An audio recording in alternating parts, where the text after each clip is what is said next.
Happy National Hiking Day. It is a beautiful day out here on my local mountain bike and hiking trails.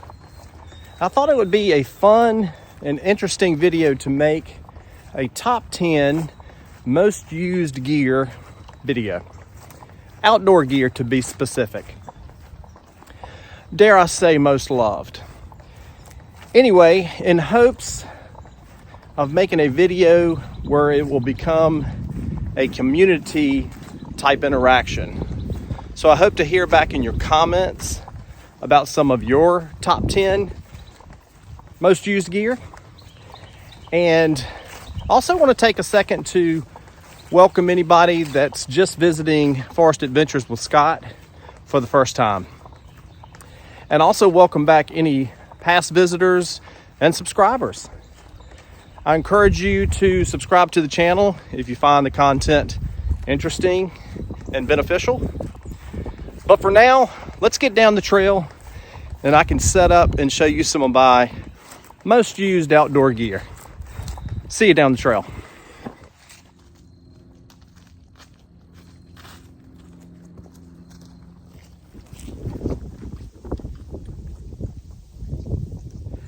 Okay, my friends, now I've laid everything out right here to illustrate what my top 10 most used gear is.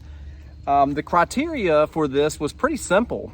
I just took things that I used and moved from one pack to another, say a day pack to a backpack, or from my day pack or get home bag to my car camping kit, which is a big camp box that a lot of this stuff goes in on car camping trips.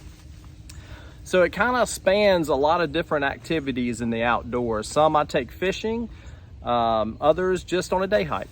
So without any further ado, let's start with the MSR Pocket Rocket. Now, I've had this bad boy for quite a few years. It has served me well, and I've always loved the size. So boiling water on a trail for a cup of tea or a cup of coffee, this has been perfect for day hikes. Obviously, I take it backpacking for cooking hydrated meals. Now, this is an older model, and I'll leave links in the description for a lot of this stuff, but they don't make this particular model anymore. Now they make two other versions, the Pocket Rocket 2 and the Pocket Rocket Deluxe. One has igniter and all that stuff, but I'll probably upgrade this at some point. But yeah, the size always drew me to this piece of gear. Just so compact, and with a small canister, takes up hardly any room you pack. So the MSR Pocket Rocket. Moving on to a fairly new piece of gear that I have come to love to take on any trip for food prep. Now, you know me, I'm always gonna have a fixed blade on my hip for a day hike, a camping trip, an overland trip, what have you. But I have come to move this piece of kit around in every pack that I own. So this is the Opinel number 8. And what I love about it, it also packs down really small, as you can see. But for food prep, I just absolutely love it. Now, a lot of people say that a folding knife for food prep is not what you want. But I mean, I'm just cutting blocks of cheese, maybe a little bit of veg, some fruit, whatever. And I try to keep the blade clean. This is a carbon blade, so I keep the blade clean after each use. But I don't know, it's just, it's become so handy for just about anything. So the Opinel number 8, if you don't have this little knife for your pack, for your kits, for food prep on the trail, you should consider it. And I mean, they're super inexpensive. I want to say this was $16, $18, something like that. So Opinel number 8, give it a look. Moving on to number 3, and I will mention this is in no kind of favorite top 10 down to the best piece of gear that I have. This is just a random collection of gear that I use often. So here's another piece of gear that I carry on just about any adventure. This is the Pocket Boy folding saw by Silky Saws. This is a Japanese made saw. This, I think, is the smallest saw that they probably make, but I love taking this along. If I'm going on a hike on my local trails, if there's some down trees, now relatively small, you know, say something about this size right here, anything bigger than that, you would want a bigger saw or even a chainsaw. But for keeping in your pack, for cleaning up the trail, and also for backpacking when you get to camp and you want to build a small fire, this is ideal to saw up some downed limbs. Like I said, it folds down pretty small, so it doesn't take a lot of room in your pack or in your kit. And it has a nice case that comes along with it that has a little ring on it, so you could carry it on the outside of your pack if you needed to. So yeah, the Silky Pocket Boy folding saw. Moving on. So headlamps.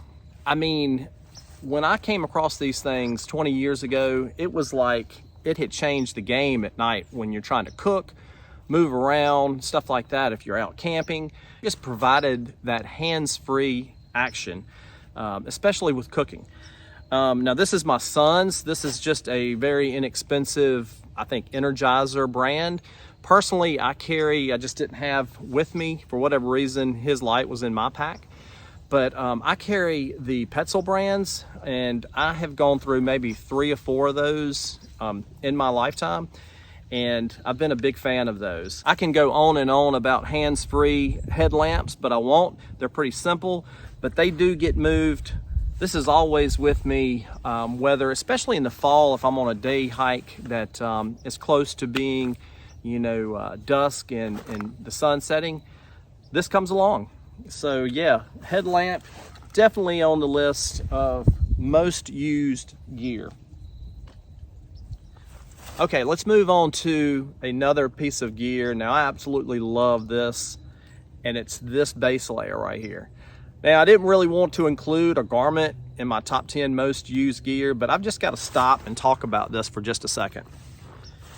I have been wearing base layers for years. It's just the way to go. Layering up in cold weather is just the way to go. Now, in the past, I have been a Terramar fan, and I have used that base layer midweight gear for years, basically because it was available in my local outdoor gear shop. But I took a plunge, and this wasn't cheap by any means. This is the Cotopaxi Debago, I believe is how you pronounce it, midweight base layer. There's a percentage of synthetic materials. I won't get into all of that, but just the feel of it against my skin is better than anything else I've ever tried. I mentioned it was expensive. These are $80 for the tops, $80 for the bottoms. That's a big pill to swallow in today's climate when you're buying just base layer underwear, basically. But I will pay that again to have this kind of performance, moisture wicking. It's just absolutely fantastic. You know, sometimes in the winter time when you're trying to keep extra warm, you know, under your gloves, has these finger holds. So yeah, the Cotopaxi base layer underwear, I just can't say enough about it. I love it. So let's move on to another piece of more interesting gear. So this Eno hammock has been with me for many, many years, and I have never had it falter. There's never been a tear in it. It has just been one of the most rugged pieces of gear that I've ever had. Now, I will say I'm not a hammock sleeper. So I wish I was, and I'm envious of those who can, but I'm a mover, I'm a roller, I'm a side sleeper, and I know that there are products out there that flatten hammocks out and you can sleep in them. I've seen people do it. I've camped with people that do it. But this hammock in particular has come along with me on just about every trip. It stays in my camp box, so it's always there for a car camping trip. I will take this on a day hike if I just want to relax somewhere like this little area right here and read and just be in nature. This comes in handy. After a long hike, if I'm coming back to, like, so to speak, a base camp, it's nothing more relaxing than climbing in this hammock and just, you know, lifting your feet up off the ground, and I just can't say enough about it. The Eno hammock, easily in my top 10 favorite pieces of gear, used gear. Okay, a couple of these things right here are going to be just pretty simple items, but you know, I'll mention them nonetheless because that's what this video is about, most used gear. So this Stanley French press coffee maker, absolutely love it. Goes on every trip, whether I'm having tea or coffee or whatever. I do use it from time to time as just to boil water. It's stainless steel, so I can boil water over an open fire.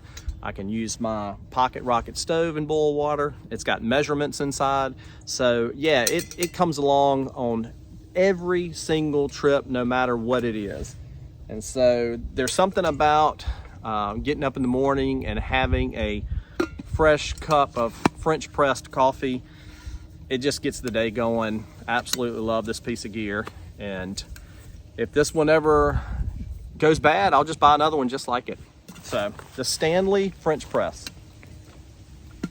And another not so interesting piece of gear, but I wanted to include it because I want this to be a fair evaluation of what I take and not just some glamorous new cutting edge gear that, you know, you see out there on Amazon or whatever, but just the Nowje bottle. I mean, this has been, I mean, there's no telling how many of these I've had over the years. I mean, this is just another one that I picked up when I lost another one, you know. But I've always loved the fact that they have measurements here, which is really nice for cooking dehydrated meals because some take, you know, a few cups, some take less. So having this measurement guide right here really helps out. So A+ to the Nowje bottle. I'll always have one. So yeah. Okay. All right. Now I want to talk a little bit about a piece of gear that I didn't bring out here. So this is something that doesn't bridge the gap between day hiking, backpacking. It is exclusively a car camping piece of gear. And that is my cast iron pot and Dutch oven collection. I have two skillets. One's a 10-inch, one's a deep 12-inch, and then one is the 12-quart Dutch oven. Absolutely love these pieces of gear. I get a lot of use out of these. We will cook soups and stews and all that stuff, but I also love carrying it on overland trips with my friends. I've cooked racks of ribs in there.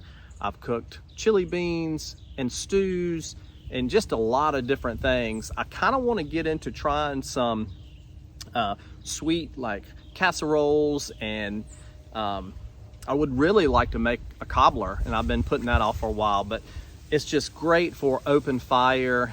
You know, you just kind of set it and forget it. The Dutch oven, the cast iron just does its thing. So yes, cast iron, one of my most used pieces of gear.